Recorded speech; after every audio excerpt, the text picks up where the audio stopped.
I got the new intro mix uploaded into StreamYard today. So there we go. Not Rita's fan being censored by, I know. by her blur. I love it. I love it. Kia ora, queens, and welcome to the Currently Unnamed Podcast, where we put the real and the tea in reality. And you can always come to us first to quench your thirst. I'm Logan Murphy. Say something gay. Gay, I am just drinking water, of course, and I've got a cute little Coke Zero because it's afternoon for me and I need a pick-me-up. And I don't have a cup mug with me, but David certainly does again. And you could get your cup mug 2.0 and all of our other merch at lanagcreations.etsy.com. Link is in the description below, and we do ship domestically and internationally, so there are no excuses. Unless you live in Canada and then Canada Post is on strike currently, or you have excuses, then there are some excuses. We're now having to deal with Canada Post because a certain lovely human that we've interviewed recently is sending us things, and she can't. So we're waiting. But yeah. All those things. Well, I'm David Healy, and I don't have a cute intro, but I do have a cute shirt. I would have loved to be wearing a Rita Menu shirt right now, but I don't have one yet. I still need to get one. Rita, I told you, David. a year ago I want a shirt. I know. But since she was on this episode, I decided to wear my Hannah Conda shirt because I love Hannah. She's one of my faves, and it's always great to see her on my TV. And right now, I am just drinking my usual go-to, water. Her. And we have... Hello. Rita Menu here from RuPaul's Drag Race Down Under Season 3 and your lip-sync assassin. And what am I drinking? I have my own cup and I'm spilling the tea, so... Ooh, awesome. I was gonna say we don't have to do the same intro we've been doing all season because Rita, this is not your first time here, but we're so happy to have you back. Thank you for having me back. This is so fun. I'm so excited. Yes. So excited to get into it with a new season, new cast of girls. Yes. Yeah. Mm-hmm. Yes. Yeah, we love having you here. You are one of our favorites, especially Lana. Lana is unfortunately traveling right now, so she's not able to join. And she's very sad she had to miss this one. So she's sending you love. Thank you. Love you, Lana. Wherever you are. Yeah, somewhere. Wherever you are, Lana. Wherever she is. To break the fourth wall, she's backstage listening. But we are going to dive into episode 6 of Drag Race Down Under Season 4. Another pretty great episode of Drag Race, honestly. Except for one big glaring thing that we'll talk about. Because I heard the girls were spilling some tea on the social media about a certain man on this episode. And we'll talk about it. And now we have a dog. Hi. Rocket, what did you think of this episode? Because he did watch it. He watched it with me. Anyway, we're going to dive into all of our thoughts about this episode. Before we do, though, make sure to subscribe if you've not already, because we're here almost all the time giving you almost all things drag. And make sure to check out the description below where you can find all of our audio podcast links, our other YouTube channels, and our Patreon for exclusive content and early access, including early access to most of the Look Over Here episodes for the franchises we are currently covering, as well as early access to our end of the year videos, which we are ramping up to very, very shortly. So go do all the things. Thanks. Appreciate it. Rita, it's been a minute since we've seen you. What's been going on? How is life after the Drag Race experience? Tell us all the tea. Life has been probably, I think for me, I got the most out of Drag Race itself because as we knew, I was a new queen. Not a lot of people knew who I was. Even in the New Zealand, Australian scene, I was still only like fresh out of the water. So I think for me, since then, I have luckily been booked and blessed all around the country.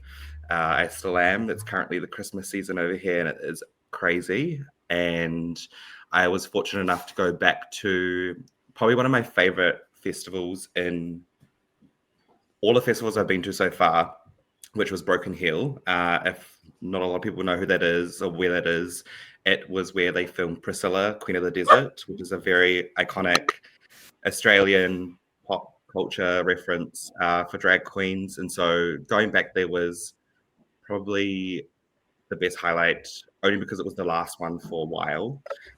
So I was able to meet a lot of the queens, kind of go back to the roots of where the film started and just be there with my sisters, Keita and Anita. And it was just a whole, I don't know, I'm just so grateful for Drag Race itself for putting me on the platform to be able to represent me, myself, my culture. I also did an amazing performance at Palmy Drag Fest, which was very dedicated to Māori culture. I did a full song of Te Reo Māori, and that thing popped off. So it's just great being able to share, I guess, what I've learned in the last year or so. And now I'm like one of the most booked queens in New Zealand. So I'm pretty happy with that. As you should be, ma'am. As you should be. Yeah.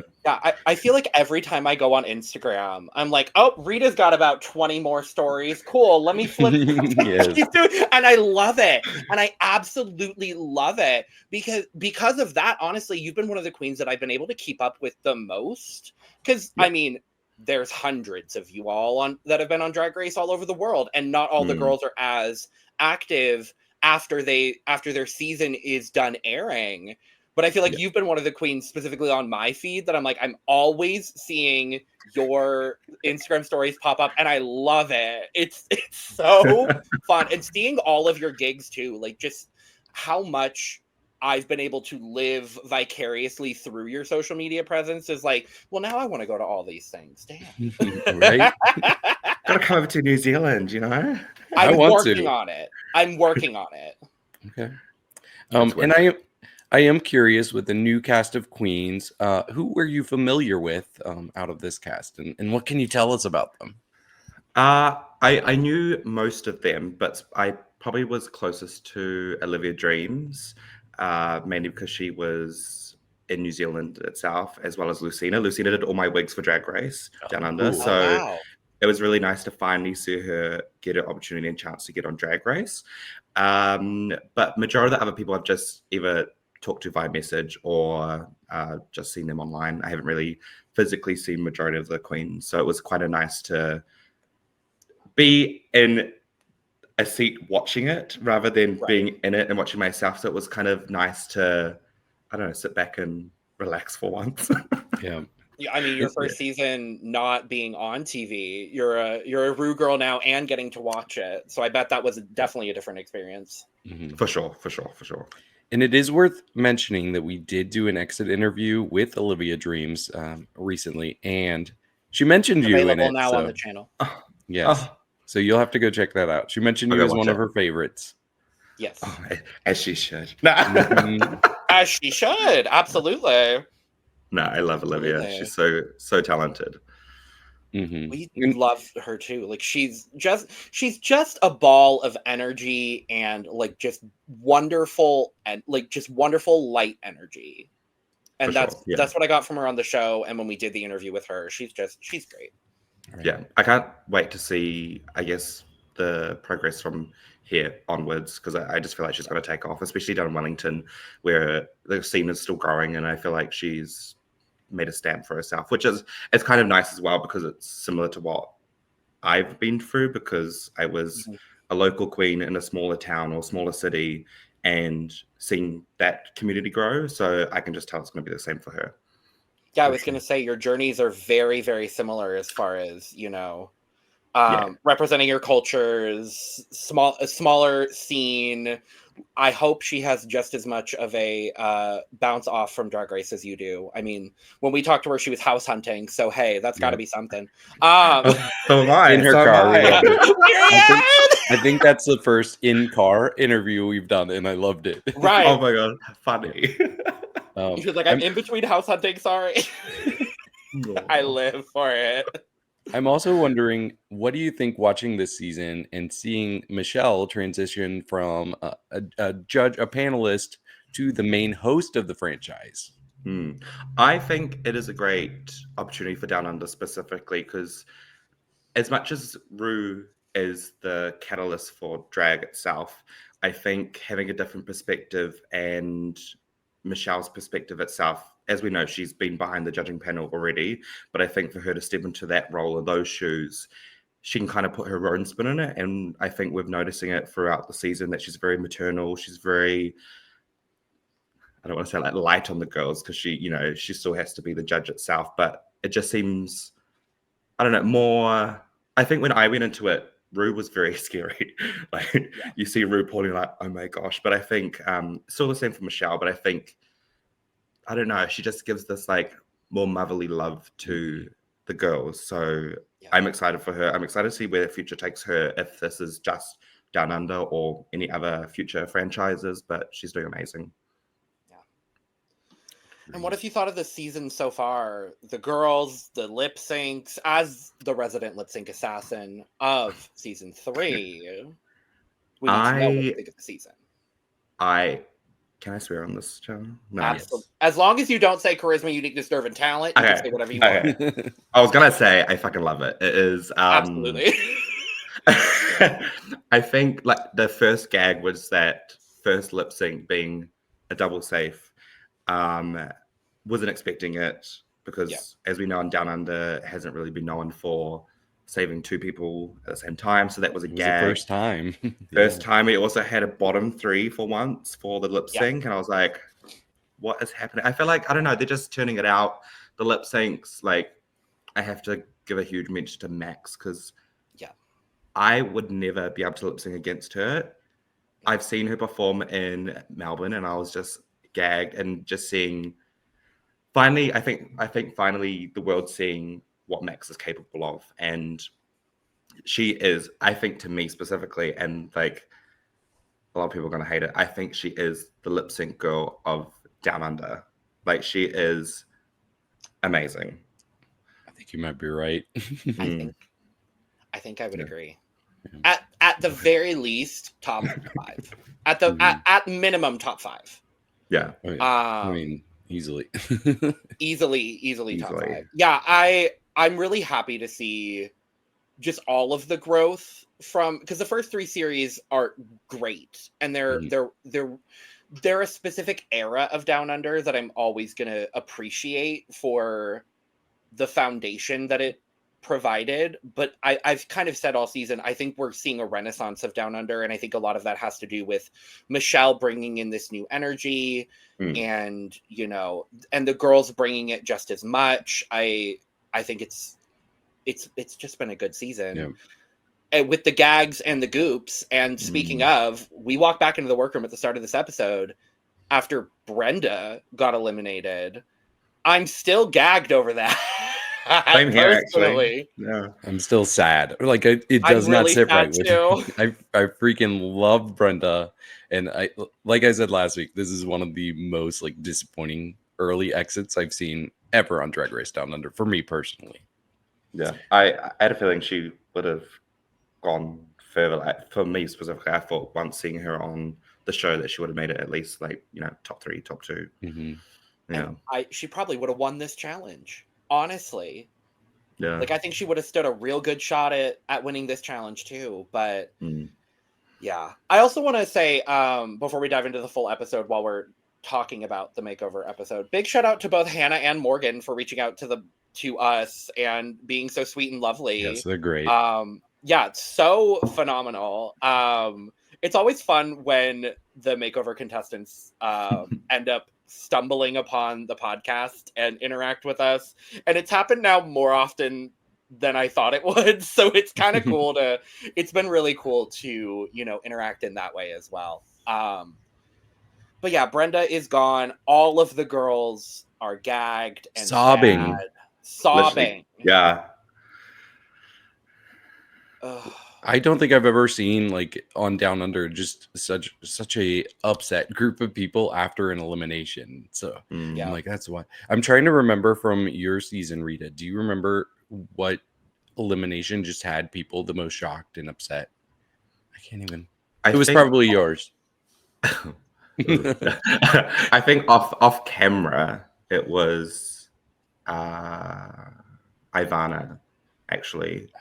More specifically, I think Ashley grew very fond of her, and I think we all knew that what Ivana was showing on television wasn't her real self that we all saw. So I think that really hit Ashley specifically. But you know, I had to send her home, so yeah, it's your fault. And you did. It's my fault.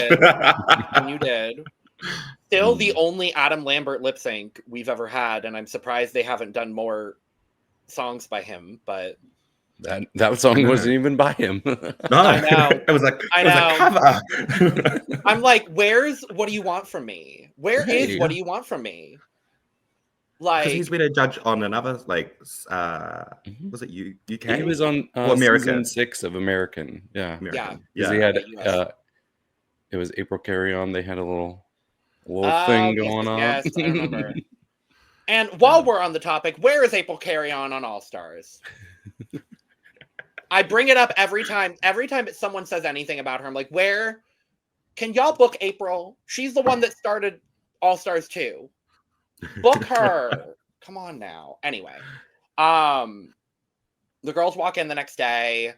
You can tell, and I say this with all of the love in the world to her, because I do love Max, but you can tell this whole episode, Max is just not there. And I really, really just felt for her. It was like, okay, yeah, I hope she can pull through. I think if it was, you know, a challenge more suited in her wheelhouse, maybe I think things might have gone differently this episode, but she's holding on the best she can. The girls are still, you know, we're getting towards the end of the competition. We're, you know, a big front runner was just sent home. And everyone felt a little uncertain. They're like, oh, okay, well, if Brenda went home, then who? Like, it could be any of us. It could be Susan. No, probably not. Probably not at this point. But and Vibe is also Vibe is also wanting to get a win that she doesn't have to share. I think it's funny the whole time she's like, oh, this could have been a shared win between me and somebody else. She finally got that, and she's like, okay, now I need my own win. So I love her Vibe. Well, let's be real. It's because she had to share the one with Nikita. Well, maybe. I do love the poetic arc of the two of them and then winning the challenge together. Like, that poetic arc is very lovely. Though I think last week it should have just been Nikita. But that's just me. Oh, I will. And I love the girls, truly, I do. But Vibe should also have a solo win by now too, I think. Oh, Vibe absolutely should have a win. Episode 2, I think, was hers. Yes. Susan didn't need 2 back-to-back wins. I love her. For me, she didn't need 2 back-to-back wins. Regardless. Make it even. Like, spread it out. Like, throughout the season. No, what we're not doing is spreading out wins this season, apparently. We'll talk about it. Close. Well, we were pretty close. We were. But Michelle walks in. I did love their good morning, Miss Visage. Like, I thought that's adorable. And then finding out, again, go check out our Olivia Dreams interview. Finding out that the girls this season are calling themselves Mitch's Bitches. I didn't know that until Olivia told us, and I was like, that's adorable, instead of Rue Girls. And I was like, wow, you're all still Rue Girls. All of you DragRace girls. DragRace girls. But don't shade these girls, Rita. I'm kidding. I think that's what we're going to be here doing all day today, is just shading everyone. And I live for it. But yes, Michelle comes in. We get the reprise of one of my favorite mini challenges of all time, the fake bitch slap. And I'm glad that Michelle was the one to bring this back, because this mini challenge always felt very Michelle coded to me. Even though we got like the moments in the earlier seasons with Rue, and like the bitch slap moment I remember is Jujubee falling to the ground. Like, that's my, and then obviously Asia O'Hara's DragRace. Asia, yeah. Like, those are the two that I remember. So I'm glad that Michelle is the one to bring this back. Who did we love? Who did we not love as much in this mini challenge? I think for me, I think the funniest one was Mandy. I don't know why. It was just like, it was kind of like that cringe moment, but it was like you laugh at it cringe. But I think she did a great job at that. I don't really know who my probably Nikita for the. I don't know. I think they all did like pretty well, but yeah, I think I wanted a bit more in some people specifically. I agree with you on Mandy. I thought hers was funny, like going there, like when's the real judge gonna come? But I also thought Vibe did really well, and she did really well of just throwing in comments during other people's. Like when Michelle is smacking Mandy's ass, Vibe's like, "Be careful, you'll lose a hand." But then Vibe has she didn't have to say it very specifically. She was just like, just because you have one doesn't mean you have to be one. And I'm like, oh, that's good. I see where you were going with that. Yeah. The sexual tension between Michelle Visage and Mandy Moobs is quite interesting to view. I'm not gonna lie. It was peculiar. I'm like, is Mandy that big of a pig and we just didn't know it? Like, okay, girl, go up. I mean, I am not here to judge. I am not here to judge. Yeah, I thought my favorite overall were Mandy, Vibe, and then Freya. I thought Freya's physical comedy really, really boosted her performance there. And I mean, ultimately, she does win the mini challenge. I'm not mad at it, based mostly on the fact that Freya hasn't won anything yet this season. And I want Freya to get recognition because she is doing really well in the competition. She is. No, she is. I just, and I'll have unfortunately, good things to say about her this episode, for sure. Yes. This season is so stacked with talent that like Freya is doing so well. And then I'm like, oh, she doesn't have a win yet. Oh. And I thought she might get one this week, and then her runway happened. And I was like, oh no, girl.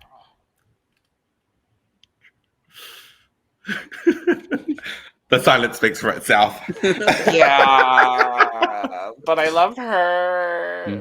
We do. Freya is adorable and talented and so sweet. Like she's been a highlight so far for the season for me. Truly. For sure. Truly.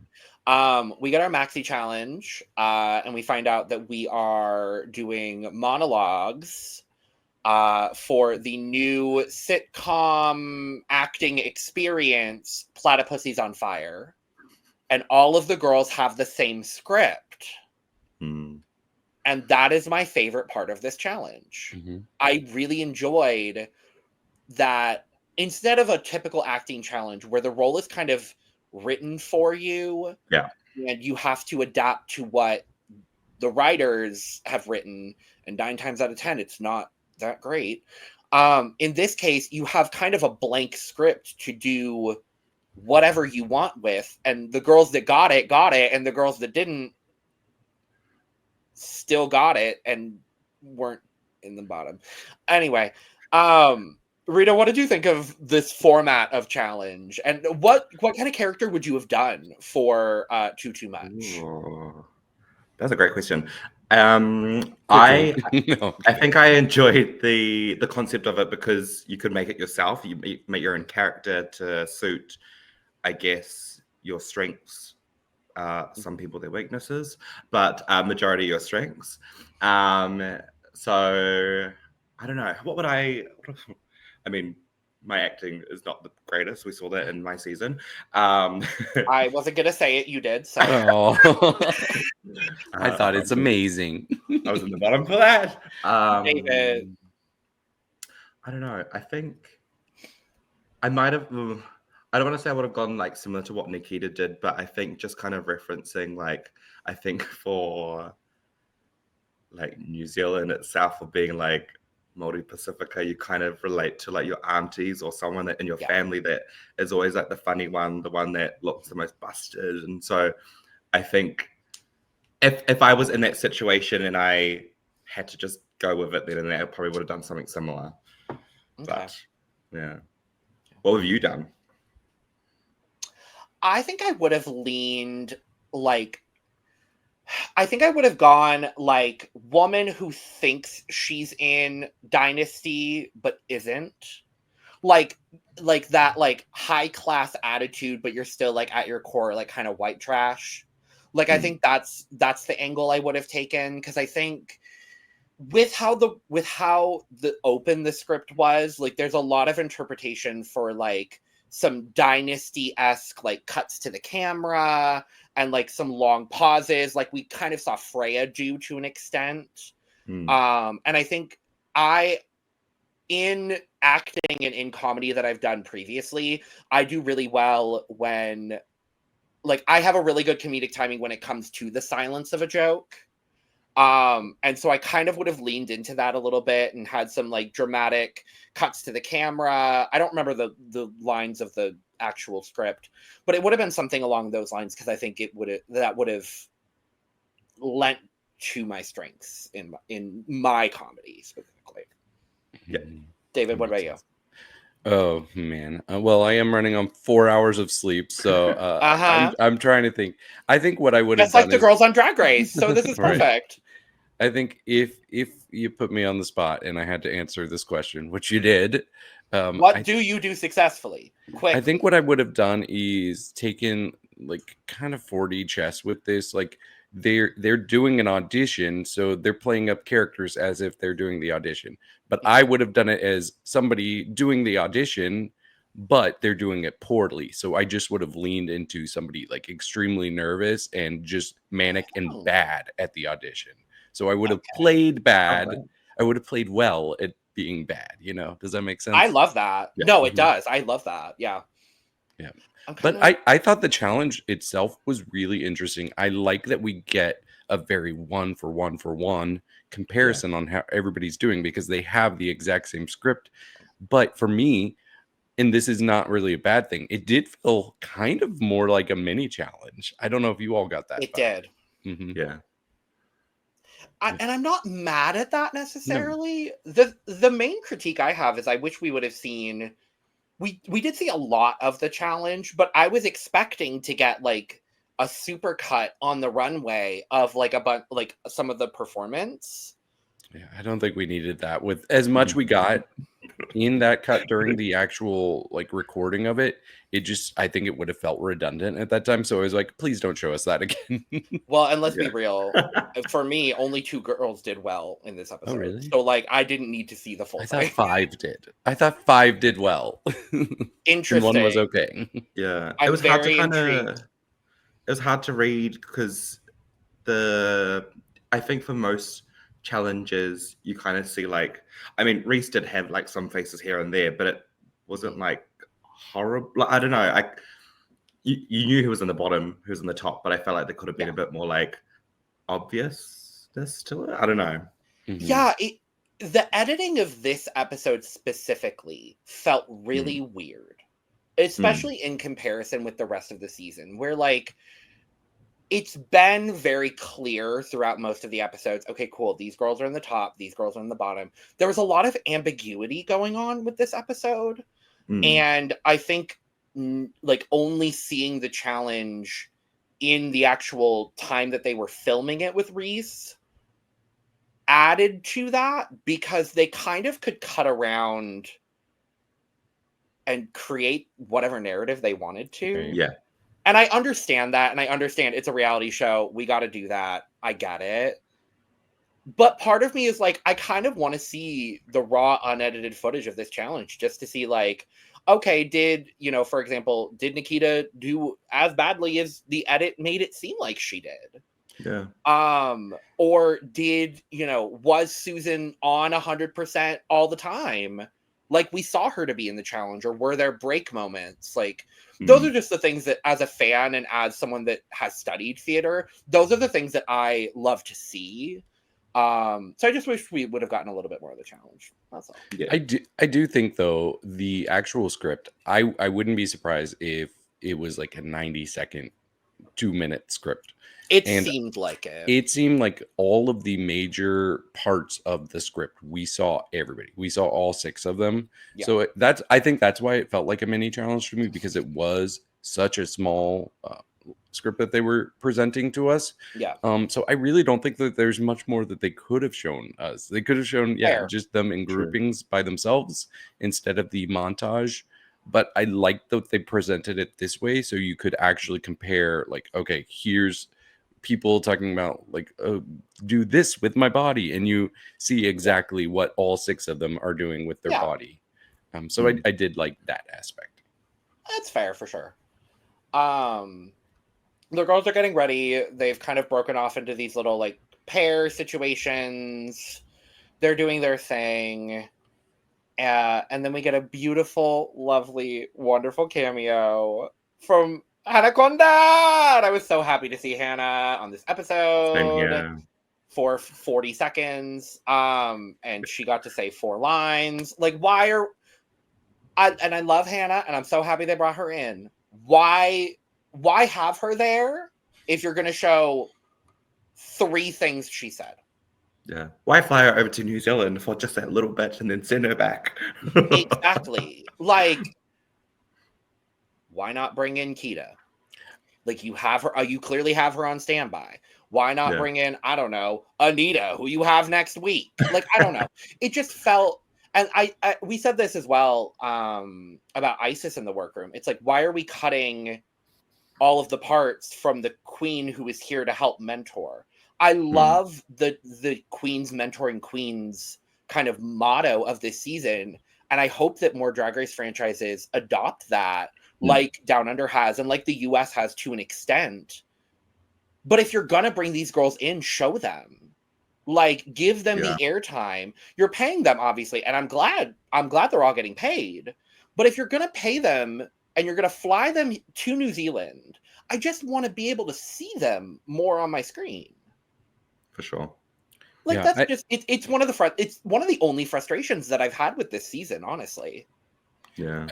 I think it's a little difficult with Down Under because I do think if you look at all of the franchises and their average runtime per episode, Down Under is by far one of the shortest episodes each week that we get. So there's not much you can do with throwing a lot of extra into the edit.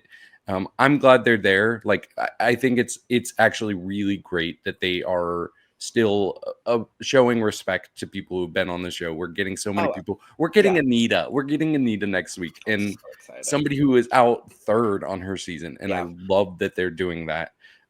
So I'll take what I can get, even if it is small doses. I was very happy to see Hannah there. I think it would have been nice too to see Hannah as, like, I mean, she was mentoring, but she could have also been on the judging panel because she was, I guess, there for the walkthrough, and then would have understood a bit more about their character growth within the challenge itself. So it would have been nice to see, I guess, her opinion and what she thought. Yeah. I would have traded her in for somebody else on the panel. I would have traded her in for whoever that man was. Actually, the thing is, and we'll talk about it, I actually did know who he was as soon as Michelle brought up the show he's from. We'll talk about it. But yeah, so they film their acting moments. Do we want to talk about the other workroom stuff and then talk about the challenge after? Sure. Okay, cool. So they film their thing. We'll talk about it here in a second. We're in the workroom the next day, getting ready for the runway. The energy is very different. Like, there is a palpably different energy. The bad vibes. I do love that we got her evil twin, Bad Vibe.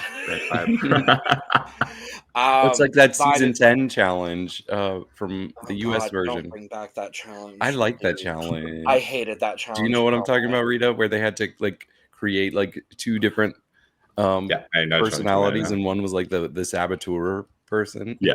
AKA they had a prehistoric runway that season that they didn't end up using, and all the girls decided to use their prehistoric look. Not Asia. I loved Asia's looks. So 4 out of the 5 girls used their prehistoric look. Look at all these Asia O'Hara references in this. I know. And I'm going to Vegas next week and not going to see Drag Race Live, unfortunately. But she is there, so go check her out. She's great as the host, actually. But yeah, so we got, obviously, Vibe, Bad Vibes. Max, still in her head. Yeah. And then we find out about Lazy Susan's dead mom. Yeah, I was glad she opened up about it. And I'm glad, what I was really happy about is it was her own story, and nobody else was brought into it, because I don't think it needed to be brought up with Max specifically. And I was very glad that we got a really vulnerable moment from Lazy Susan, because I don't think we've had that from her yet. I think we've seen her as this like funny, chipper character, but we haven't gotten into the depths and the layers of her. So I think this is really making her a well-rounded person. I honestly, like, I was thinking she was losing momentum, and this is bringing her back to like the character we need to know. We need to know you more than just like that surface level funny person, and we're getting that from her. I thought this was a really touching story from her, and I know that we were being flippant about her losing a parent. It's a very serious thing, and I'm glad that she was vulnerable and shared that with us. I think it was also nice when she talked about her dad as well, about his acting experiences, and also her trying to, I guess, do him proud. So that was also really lovely too. And I don't mean to be flippant about the situation, because it is a very serious situation. I am very happy we heard about it. And like you said, Rita, I'm really happy that we got to hear about her dad as well. And like, having that moment with Hannah and with Michelle in the workroom talking about just like, I strayed so far away from acting because I saw what that did to him, and I didn't want any part of that for myself. Hearing these stories, like, definitely a very, very, very touching story. And I'm really happy that it, unfortunately, finally, we're getting to know a little bit more about who Lazy Susan is as a person, because I feel like she's kind of the one person up until this episode that we really haven't gotten a whole lot of backstory about. And I'm really happy that we're finally getting to hear more about. I think the only other person that I really don't know a whole lot about their backstory is Freya. Like, I want to know, how did Freya end up in Australia? Like, I want to know those things. Point being, I'm glad that we're getting to know more about Susan, because the more that I get to know about her, the more that I'm really, really appreciating all of the different facets of her drag. And I can see how important both of her parents are to her journey. Yeah. And she brought up something that I never really thought about, as somebody who does have both of my parents around. She was talking, well, first of all, she brought up that her mom was who encouraged her to pursue whatever she loves full time, and that's why she is a full-time drag queen now.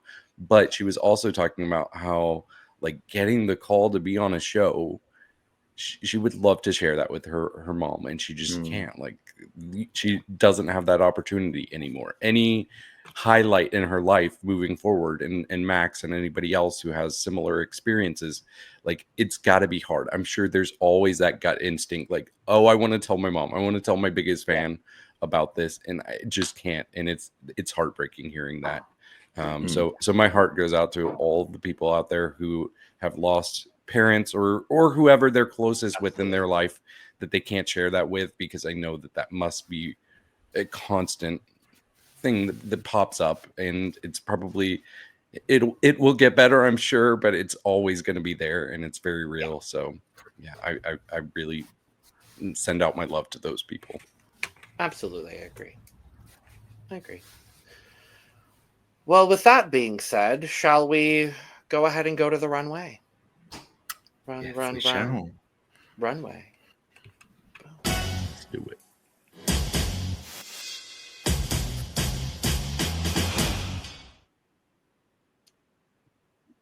So this man over here on the left,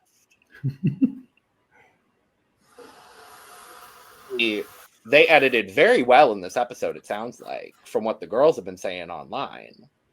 I did, as soon as Michelle mentioned that he was from H2O, Just Add Water, I was like, yep. Because I knew he looked familiar, because I grew up watching that show. What is it? So I'm like, are you familiar with the show Aquamarine? I figured. So it's a Australian, like, teen show. I watched it on Teen Nick here. It's about 3 like teenage girls that are mermaids. Mm. It's like one of know those. this, fantasy- Rita? I do, yes. Okay. I'm old. I know the theme song. I'm just not gonna sing it. Right. Do it. No. we all know it. Nope. If you've seen it, you know it. I know Uh-huh. it. It's aquamarine. Yeah, we're mermaids. Wrong and show. we love to party. Yeah. Right? That's it, isn't it? Yes, while Totally. we're talking about H2O. Oops. Anyway. H2O. We need it as mermaids. We need it and it keeps us alive. Yeah. There we go. Anyway. I want to know what they didn't show us. Me too. Me too. Me too. Because I think it was Mandy that was like, yeah, he was one of the most like what was her word, disrespectful, or like I saw Mandy and Nikita mostly talking about it, and I was like, oh. I just saw Mandy's tweet, and it was before I watched the episode, so I'm like, oh, I have no idea who the guest judge is, but as soon as I'll find out, I'm like, oh yeah, they're probably not very nice. And I was right. Why was he there? Is he still relevant in Australasian media? Like, genuinely, why was he there? I don't even know who he is. Personally. He's from that show, and that's it. As far as I know. I'm sure he has a full IMDb. Who knows? Probably. Yeah, Mandy. I wanted to look up Mandy's tweet because I was curious. That judge made most of us feel like shit. I have nothing positive to say about them.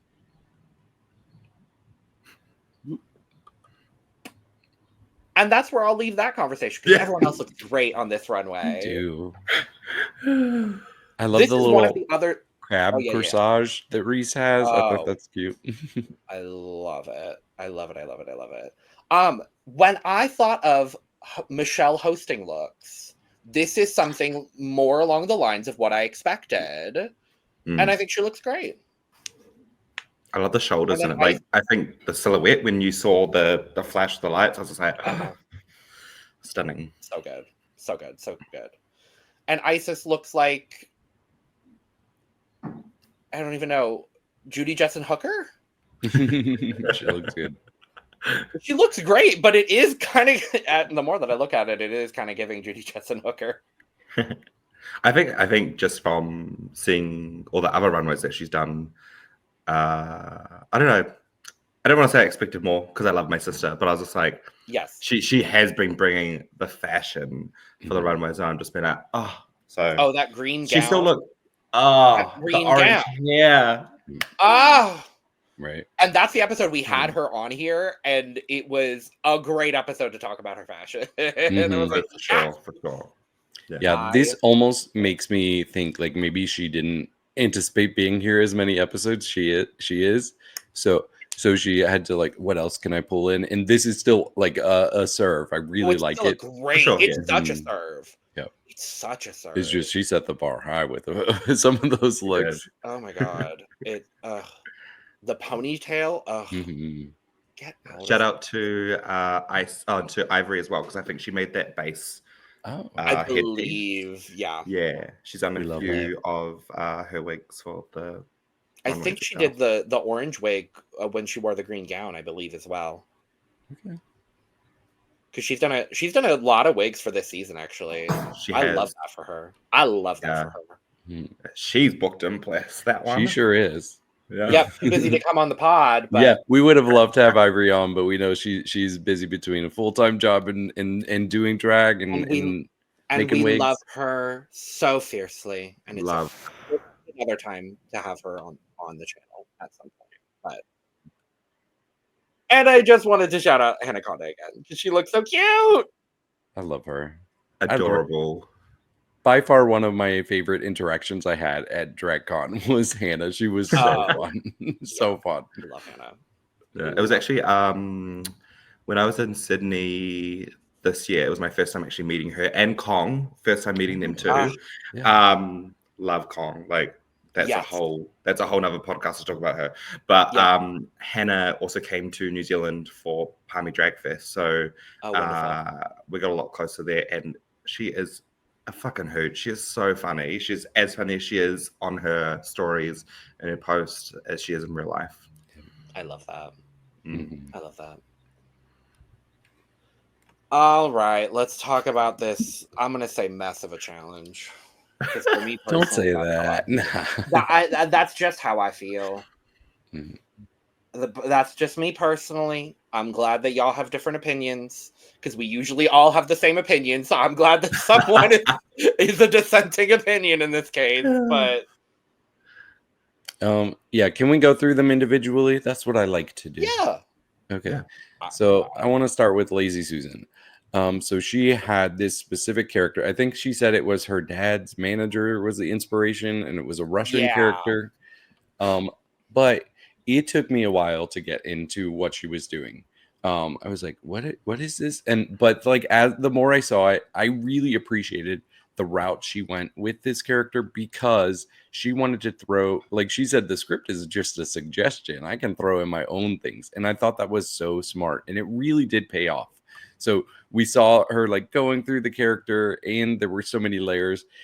I think one of my favorite parts was when she randomly threw in I don't remember exactly what she said. It was a line in Spanish, and she's like, "Oh, I speak Spanish too." And you just saw like the natural improv skills she had, and For sure. I thought she was a lot of fun. For me, she was my second favorite overall. Rita, what did you think? I think I really liked her characterization of who she did or played for the character itself. You could kind of see the progression in her storyline, and even like when she took the wig off and the coat, and it was just like what was it, like a butcher's what do they call them or something? Yeah. Yeah, and that like horrible wig underneath. Oh God. I died. It was too good. It was too good. Yeah, Susan was my favorite in the challenge, by a close margin. My two favorites were very, very close and right next to each other on this graphic that I made.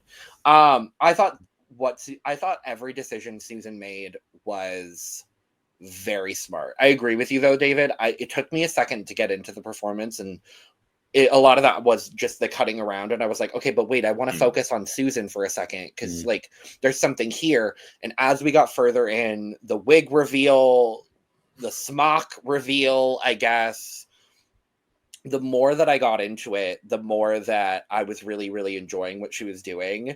And then when she had these like tender emotional moments, I was like, okay, I see the range. I see what's going on here. Your dad is definitely an actor. I thought she absolutely killed the challenge.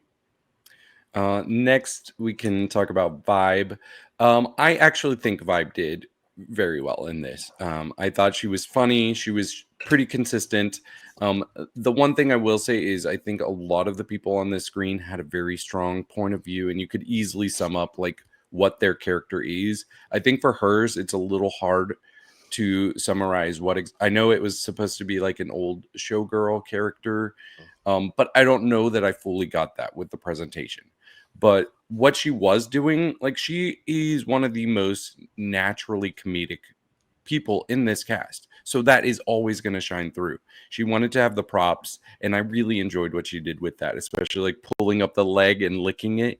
And Michelle was worried that the props might overwhelm the performance. I don't think it did personally. But she was one of the only people we got a straight up like critique from Reese during it because she forgot to tell the pit crew to run away. But other than that, I still thought she was very solid and very funny. I did have her fourth overall for the night. Yeah, I probably can agree too. I didn't really see it being anything bad at all. I think as you mentioned as well, that we didn't really quite get the character other than her telling us at the very beginning what it was. I think my favorite part was just when she kept at the camera, kept like turning her head out. It was too good. But I don't really have anything negative. I thought she did really well, actually. Yeah, I have her third. actually, in this challenge. I thought she did a really, really good job. It's unfortunately not the strongest third placement, because I do think there were a couple of struggles. Obviously not realizing to get the pit crew out of the room, and there were a couple of like technical fumbles that she had. But otherwise, that cut back to the camera, like you were talking about, Rita, was my favorite part of this performance by far. The characterization is what lacked for me. If I watched it blind without the knowledge that she was trying to be this showgirl character and really lean into, the experience that she has, I don't know that I necessarily would have gotten that. But overall, I think she lacked a little bit of courage, of conviction, but otherwise her physical humor really brought up the performance overall. And so I wasn't as mad if there were some technical fumbles. Mm-hmm. Well, next we have Freya Armani. I shouldn't have been surprised because I really liked her Miss Claus. Like, she was in my top 3 for Snatch Game. But for me, she was the person that just kind of blew me away in this challenge. I thought she had levels to her performance, which was very good. She was so strong with her facial expressions and just naturally funny.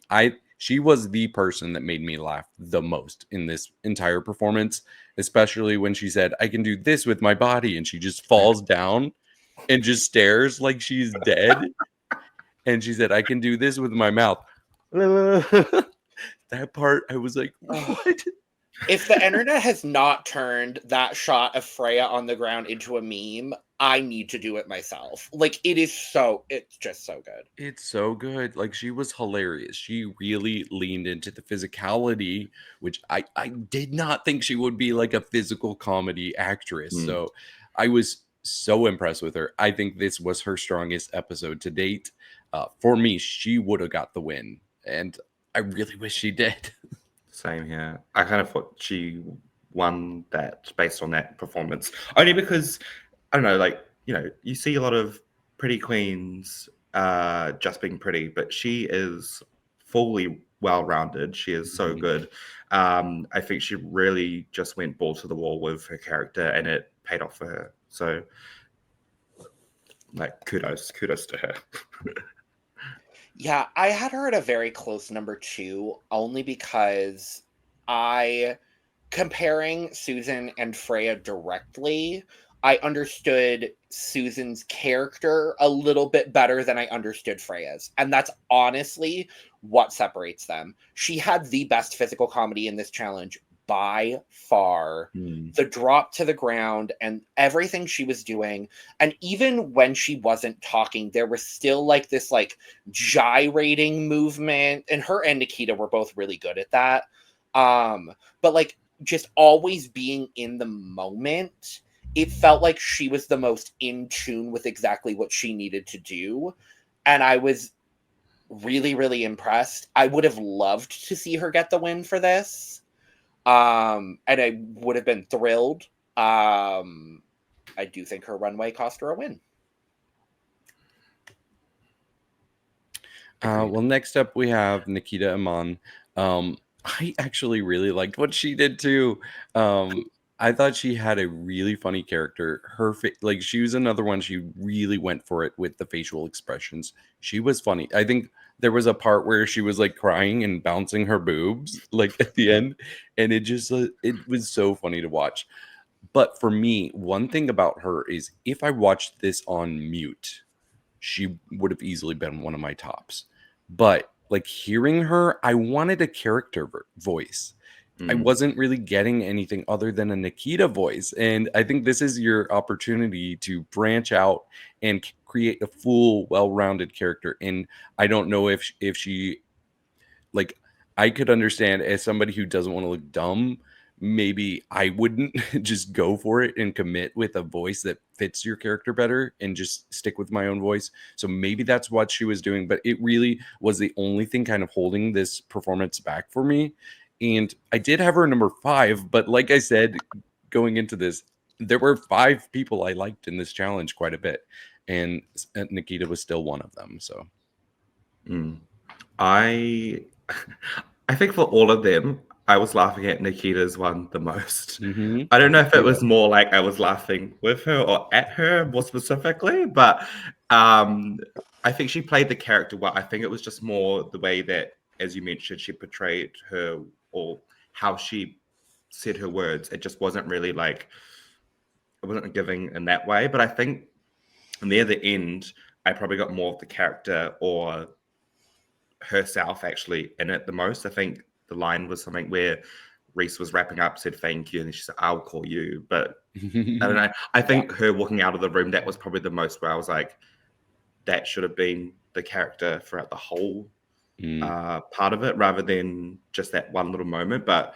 she was hilarious. Like, I was laughing at her the whole time out of everyone else. It was specifically her that I was laughing with. Yeah, I also want to add in quickly that I think this wig is always going to be funny to me. Like, I love this poodle type of wig. That does half of the work for me. It reminds me of the wig Manila Luzon wore in All Stars 4 when she was like it was the Jersey Justice challenge. Yeah, she got she made me look like a bitch. Where she starts barking. That's the same way. Bring back where's Jersey Justice? I want more Jersey Justice. Yeah, unfortunately for me, I don't know, to your point, Rita, I don't know whether I was laughing at her or with her is where I ended with Nikita. She was my number 6, but I don't think it was a bad performance overall. I think when she walked into the studio and when she walked out of the studio is when she was the funniest. I think the moment that the actual monologue started, she got in her head. And I think the thing that unfortunately puts her at number 6 for me is she had the least clarity of character. I understood what she was doing because she told us in the workroom before the challenge. Yeah. But I really didn't get any kind of like intense characterization from Nikita, unfortunately. There was like the physical comedy was good. The whole part, like, I don't know where she had to set those boobs under, like, with all of the everything going on with her drag. I'm like, I don't know where they were placed, but I don't care because it was so, like, the way she made it work for herself was so funny. Mm-hmm. But I do kind of agree with you, David. If it weren't for the physical comedy, like, there wasn't a whole lot of verbal comedy coming from her. And it in a lot of moments, the delivery of the lines felt flat, unfortunately. Which is what brings her performance to number 6 for me, unfortunately. It's more like she was just reading line for line rather than putting herself into it. I don't know. Yeah. Yeah, and it didn't even feel like read a line, read a menu, read a bitch. No, it felt like it just, I don't know. It felt like the least fleshed out character. Ultimately. Okay. Well, next we have Max Drag Queen. This might be my hot take, but I really enjoyed Max in this challenge. I thought she was a lot of fun. She was, okay, yeah, they did talk about it. She was on 10 the whole time, but I didn't expect that from her. Like, I really liked that she was such a manic and wild character the entire time.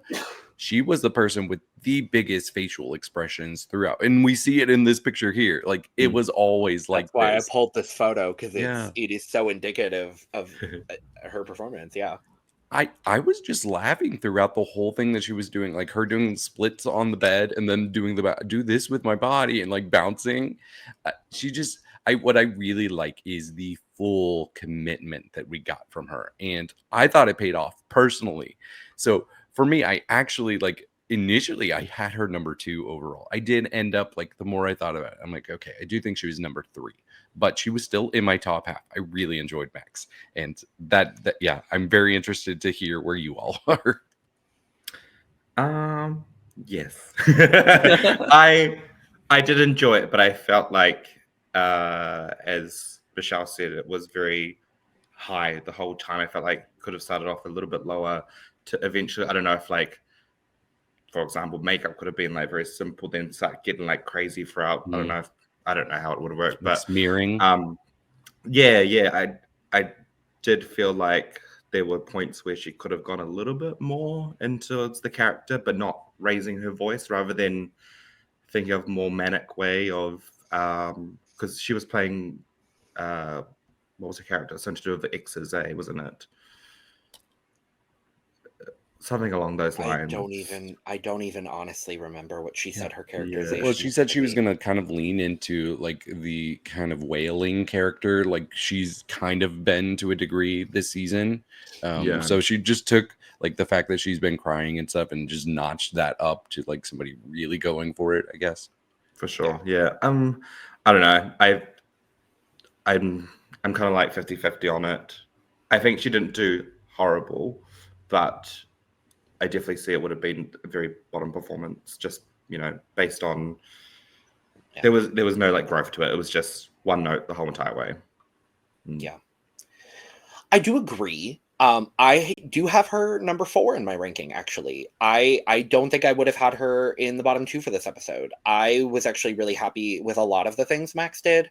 My number 1 critique, before the judges even said it, was that she was on the same level the entire time. But I wasn't mad at that level, honestly. Right. Like, I think she brought more character to the role than a lot of the other girls did. And I liked the character she was leaning into. I like taking the experience that she's having on the show.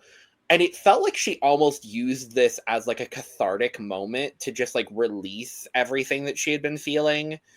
And if that's the case, I'm happy for her. She had some of my other favorite physical comedy. I think her kind of just like writhing around on the bed, doing the splits on the bed. Like, I thought a lot of her choices were really smart. I kind of wish that maybe her makeup got even worse throughout the routine. Like completely smearing. Like, if she had just gone full, like, I'm thinking Alaska in the finale lip sync of All Stars 2, just like completely smearing her makeup and like going even further than what it already was. I think that would have added an interesting nuance to the character. But I still think a lot of the choices she made were still pretty good. Well, last we have Mandy Moobs, and we found out she was going to be this adult baby type of character. And so on paper, I was like, wow, this is like the most specific type of character, and it could really work. Like, instantly, my mind went to Betty Davis and Whatever Happened to Baby Jane. And I'm like, wow, this could be a winning performance for sure. I think the problem here is it really felt, even afterwards, like what she was talking about, it really felt like she built this character around the fact that she had this wig. And instead of building the character and, wow, I just happen to have this wig that's going to work for it. And I think that's what disappointed me. For me, I felt like the character was kind of flat, and I didn't really get the character that she sold us. Like, she said, this is going to be my character, but I didn't get it throughout. And it was a little monotonous throughout. And she is funny. I think that's one of the things, is like the people that I don't expect to be funny queens just really brought it. And then somebody who has excelled in comedy just felt a little lackluster for me. And it was disappointing, because I really do like Mandy. I know she has a lot of potential. For me, this was definitely the weak. Like, it was not bad, but this was definitely my weakest out of all 6. And I think she's actually very fortunate that she was not lip syncing this week. Yeah, same here. I kind of thought she would have been in the bottom 3 realm, just based on performance. It wasn't really, I think you mentioned, it was very flat the whole time. There was like, babies cry. Where was the crying? Where was the whining? There was whining, but it was kind of like, I don't know. There was no levels to it at all. And I didn't enjoy it. I also think she didn't enjoy it either, because I've seen on social media that she was like not ready for this episode, and I can see why. We love a self-aware queen. We love that. Yeah, for sure. I absolutely love a self-aware queen. Yeah, Mandy was 5th for me.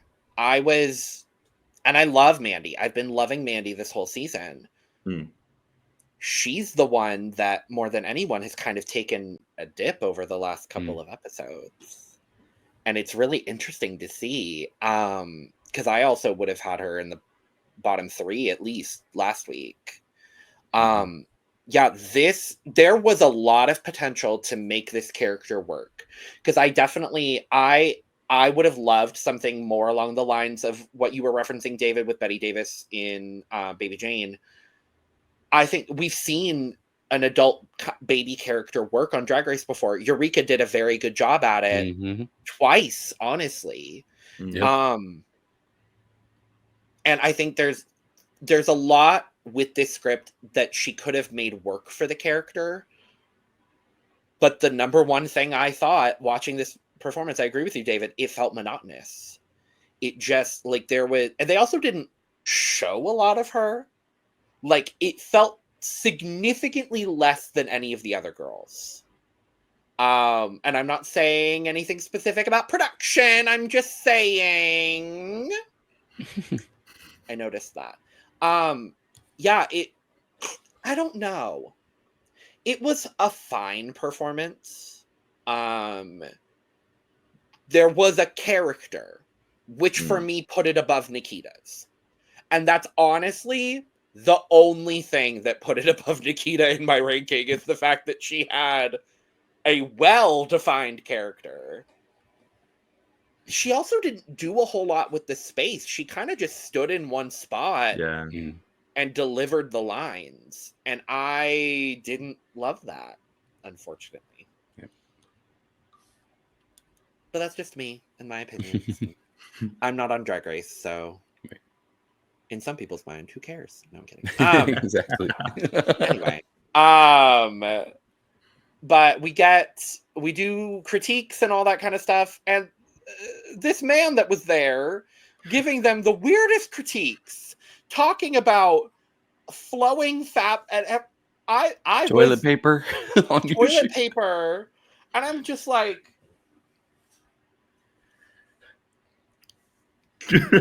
why do we need to have straight men on Drag Race? Agreed. Unless it's Jeff Goldblum. Yeah. I didn't mind Joel McHale. I thought he was fun. Oh, I hated him. I hated him on Drag. I hated. I love that he annoyed Michelle. Like, that was funny. But, like, Hanaconda was right there in the workroom the day prior. Yeah. Yeah, I guess this guy was thinking like he's gonna take his job very seriously and just nitpick things, but I don't think that's necessary on a show like this, especially just it feels like kind of like know your place a little bit. As you are coming into a queer space as a straight man and really nitpicking these queens who are putting themselves on the line. And I know that we nitpick things here as well, but we're not televised, so I don't know. It actually wasn't as bad as I thought it was going to be once I saw like tweets going around social media, because I saw those first, but it just felt a little off. It's just more like, don't compare a costume to a toilet paper being stuck to your foot. Like that would have been an expensive costume, and now you're like judging someone based on their look, which to me personally, if it was white, yes, but it wasn't. Right. I mean, was Vibes look that good? No, but like, don't compare it to toilet paper. Yeah. Like, but we do the critiques. We go back, and Untucked is again that not necessarily bad vibe, but bad vibes. Because it's obviously very clear who's the top two are, and then it's kind of like, well, any combination of us really could be lip syncing. And then Freya Armani coming in, being the shady bitch we didn't know she could be. Going, what was it? It was like, well, you could, you didn't have enough character. You're lip syncing. You had this, and I had this. It was like, just pointing out, no, Nikita, you're lip syncing, darling. I live for it. I live for it so much. What's interesting is I thought I was spoiled going into this episode, and I thought I was spoiled that Vibe was winning the challenge. And so watching the challenge, I was like, okay, I can see it, because like I said, I thought 5 people did well. And then going into the critiques, I was like, okay. And then Untucked, where everybody was like, yeah, Vibe could be in the bottom. And I'm like, wait, how does Vibe win this challenge? I was getting so confused. I was like, I think I must have seen something that didn't happen. Yes. I was so in a different wildly universe. confused. Yeah. And then we get a mini challenge. We get mini challenge number 2. You all are so confused. Yes. I really like this part of Untucked where they all took turns yelling at Lazy Susan and then throwing their water on her dress. Oh, baby, that wasn't water.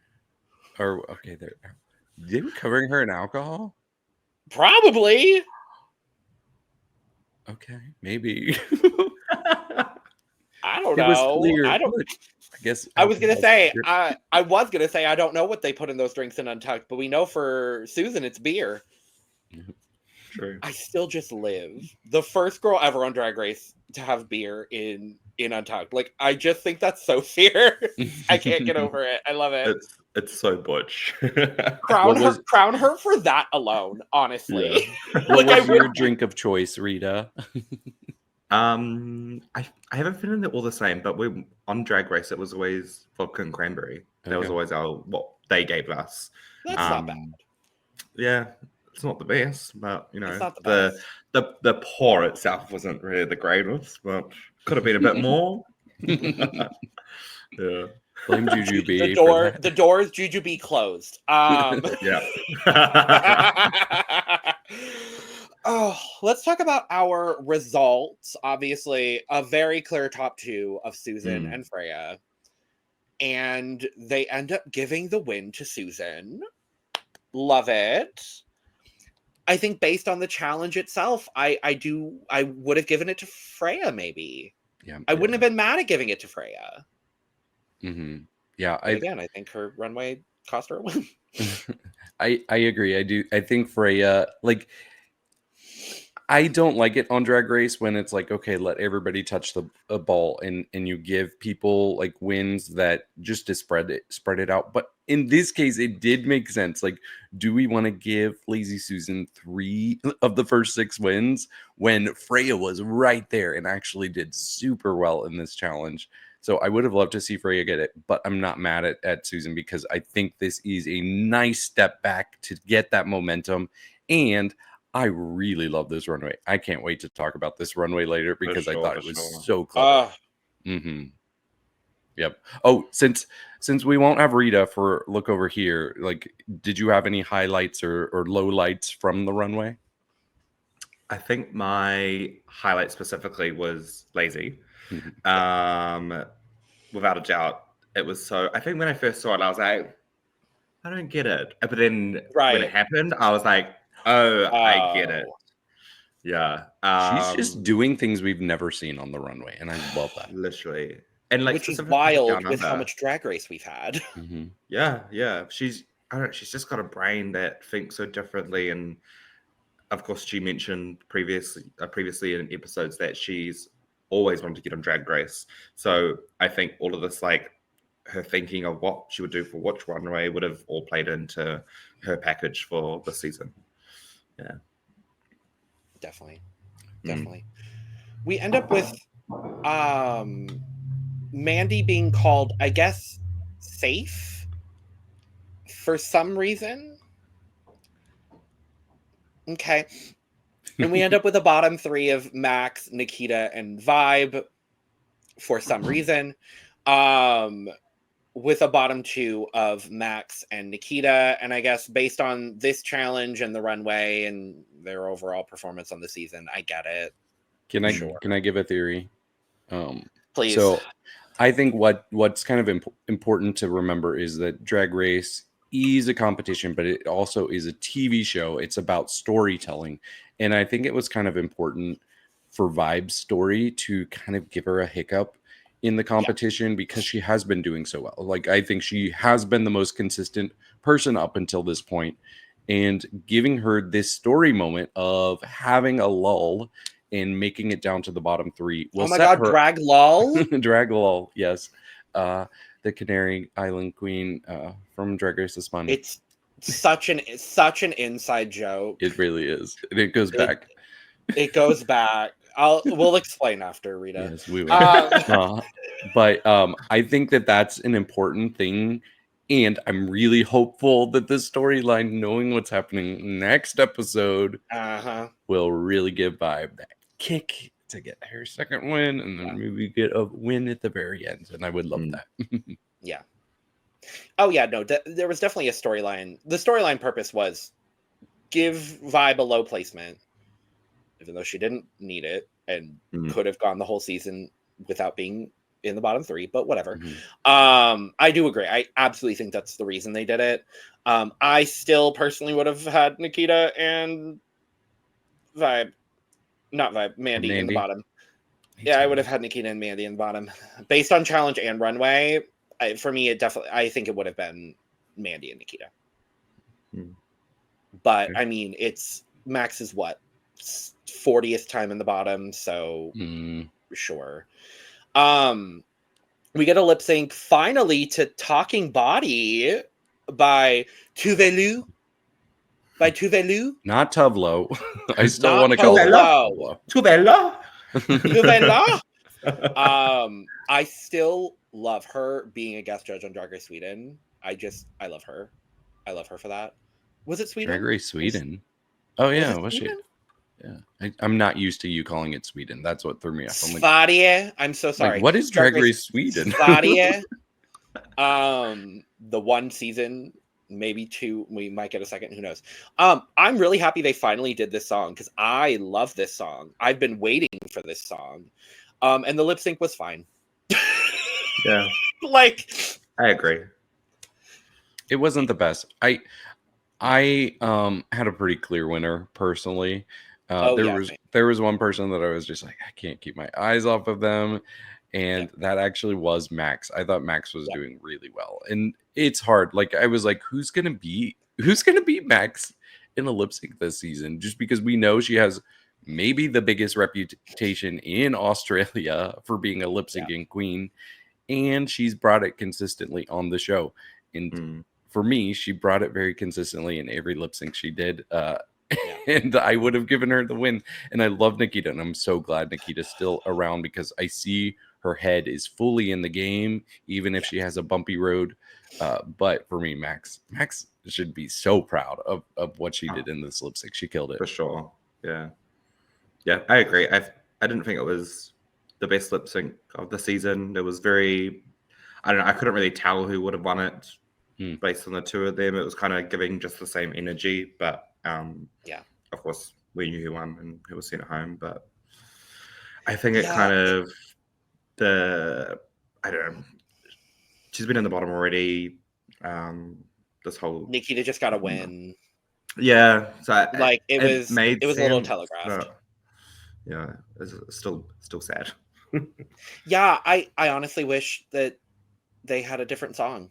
Honestly, like, I think because I liked both of them when they did the 3-way lip sync with with Karna. I love Nikita with every fiber of my being, but I think she has lost both of the lip syncs she's been in this season.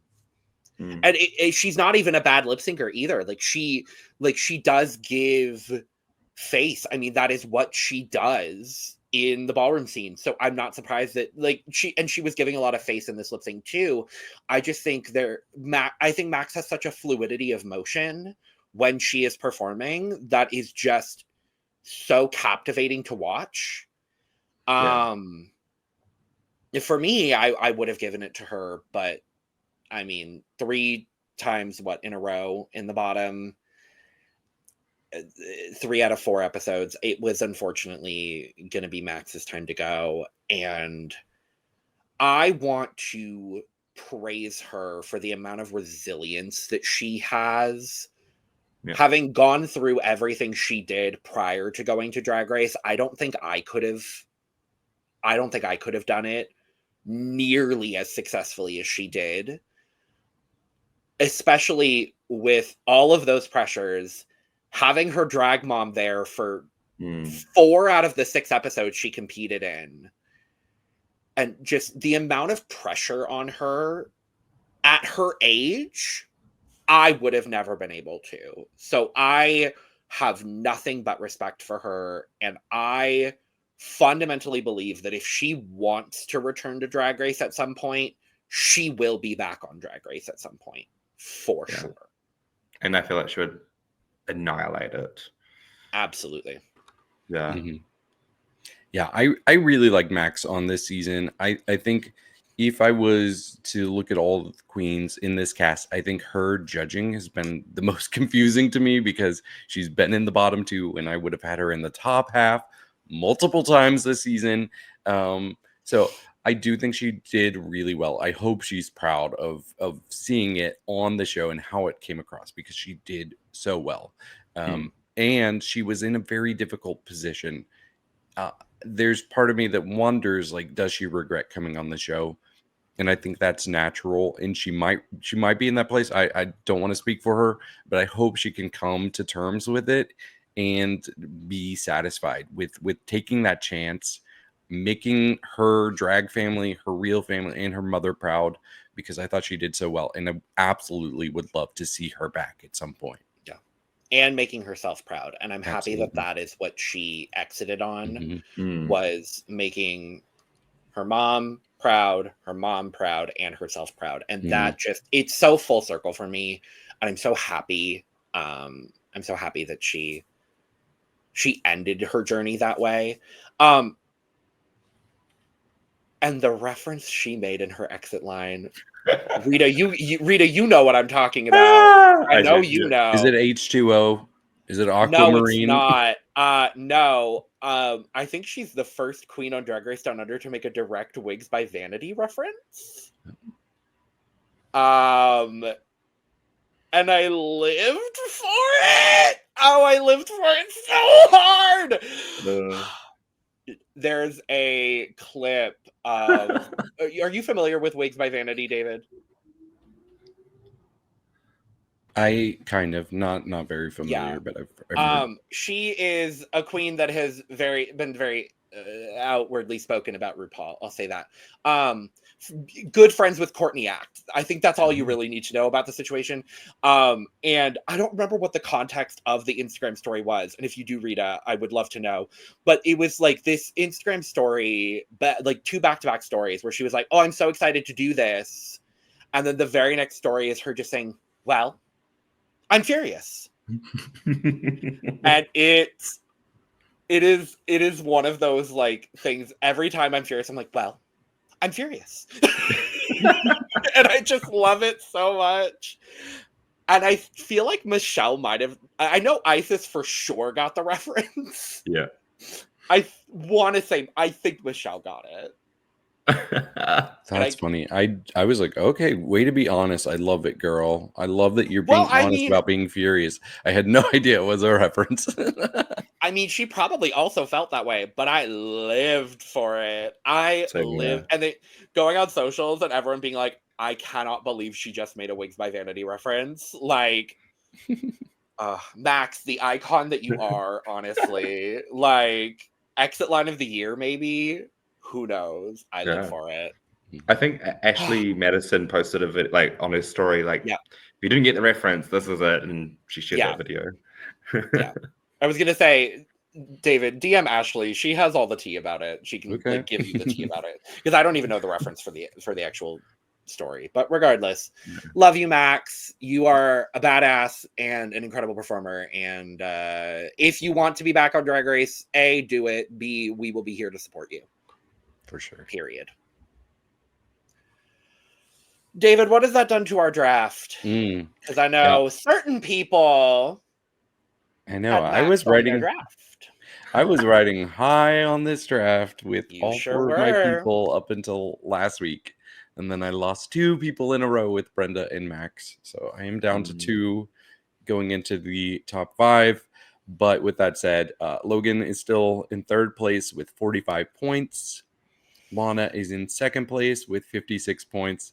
And I still have a pretty commanding lead with 72.5 points. How fun. It did help that Lazy Susan also got a win, even though I did have 2 people in the bottom 3 this episode. Anyway. And we find out that next week is a roast. And immediately I was like, okay, cool. Bye, Nikita. Vibe. Come on, vibe. Oh, you think so? 100% without a shadow of a doubt. Oh. 100% without a shadow. And I don't know spoilers.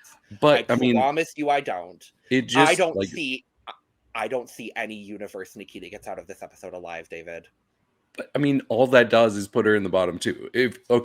We'll put her in the bottom 2, but that doesn't mean she's going home automatically because somebody else has to be there with her. I do think Freya.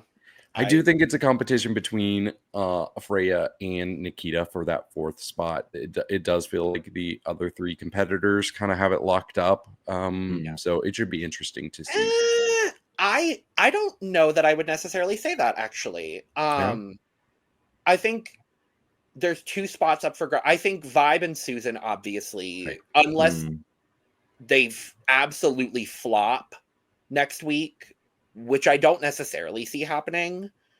If it were to happen, I would see it happen more with Vibe, just because of what happened this week and like a bit of a knock to her confidence. If Vibe is in the bottom 2 in a roast, I would be gagged. But I actually think it's 2 spots up for grabs, honestly, between Mandy, Nikita, and Freya. Fair. Just because I feel like Mandy started very, very strong in this season and kind of had a similar trajectory to, like, I keep bringing up Angeria as kind of my, like, reference point, but, like, a bit of a similar track record to Angeria on her first season, where she started very, very strong and just has been dipping a little bit more. And we've seen Freya rise up, and she's been, her track record has been consistently growing. Nikita's has been, a little bit bumpy, but she has a win. She's been in the top a lot. So if both of them have a pretty decent performance, I don't know what Mandy's lip syncing potential is, but on the off chance she ends up in a bottom against Nikita or Freya, I don't know what would happen. I kind of also see a Karen from Finance trajectory for Mandy. Yeah, kind of like somebody who solidly has that 3rd spot, is just hanging on there, even though there's 2 other front runners. So I think that's why I feel like she's solidly in there, but who knows who else? Yeah. That's fair. I still have hope for my only New Zealand sister still in there. I'm hoping that she might pull it through. Who knows? But she's been shady from the very get-go, so hopefully she should be able to. And I think I think that's the one thing she has going for her, is that she is very naturally shady. But what I've noticed as well from Nikita's humor, and as we saw in Snatch Game, her humor is very off the cuff. And more than anything else, her humor is very reactionary to what other people around her are saying and doing. Yep, for sure. So in a roast, I don't know. We haven't seen that translate with a lot of queens like that on Drag Race before. I am hoping for the best for her, obviously, but she is the person I am most worried about going into next week. For sure. And I did like her in all of the comedy challenges. I know she hasn't been the best, but I still enjoyed her, so I'm sure I will still enjoy her to a degree in the roast. I love Nikita. She's still one of my favorites. And we get your good Judy's, Kita and Anita next week, and I'm so excited! I'm so excited too. I was like, where's Rita to round out Kita, Anita, and Rita on this panel? I would have just slotted perfectly in there, Give Reese the week off. Michelle, Kita, Anita, Rita. Perfect. There we go. Problem solved. Would have been great. Sounds like a show ready to go. It does sound like a show that I would pay good money to see. Did you watch their TV show when it was airing? House of Drag? Yes, House of Drag. Yeah. I wasn't doing drag at the time when it was aired, but I did watch it when it was, I think, like a couple of years afterwards. Okay. But them 2 together are like 2 peas in a pod. They are bloody hilarious, and it is kind of funny seeing them in the clip that they're like so far apart from each other. They're literally on opposite ends of the judging panel. I'm like, y'all couldn't. I get it, like Reese, because Reese has to sit on the left of Michelle. I get it, I understand, but like, it's giving like they're at kindergarten, like right? They have to be separated from each other. It's giving that vibe, and it's just so funny seeing the last clip of them like looking so serious. And I know for sure that they're not serious at all. Ever. No, God no. No. There is one queen from House of Drag that I'm waiting to get on Drag Race Down Under, and I think she is overdue, and that is Majula Oblongata. I'm waiting for Majula to get on Drag Race because I think she would slay. And she was originally rumored to be on this season. She was. Yeah. Nobody from season 1 has been on, which is kind of wild. It's all season 2 queens. Yeah, it's all been season 2. Right? Agreed. I think that's right. Yeah. I would love to see Bunny Holiday as well. I think she would be a great representation, and she is shady as well. So I feel like she'll be able to keep up with the queens. Mm-hmm. Right. Rita, it's always a joy having you on the channel. Thank you for coming back. You know you're welcome here anytime you want to be shady. Let the people know again where we can find you, what you're up to, all those lovely, wonderful things. Yes, well, most of my things are for shows we posted on my social media. So Rita Menu Official on Instagram. You can find me all over Twitter, Instagram, what else? All the other social media platforms, but at the moment, I'm currently still in New Zealand, traveling around New Zealand and Australia, but you might see me at LA DragCon next year, so keep that peeled. Yeah, I can get a shirt finally, hopefully. Yay! Yes. Love it. Oh, thank you all for joining us for this recap for episode 6 of Drag Race Down Under. We'll be back next week to talk about the roast and all of the wonderful, lovely, and fantastic things. Hopefully with another fabulous queen from Drag Race Down Under. Fingers crossed. Make sure to subscribe, like, and share on the way out. Check out the description below where you can find all of our audio podcast links, our other YouTube channels, our Patreon, our social media, and where you can get your merch, including but not limited to Cup Mug. And with all that being said, we are going to go ahead and get out of here. So, cheers, queens. Bye. Cheers. Thank you.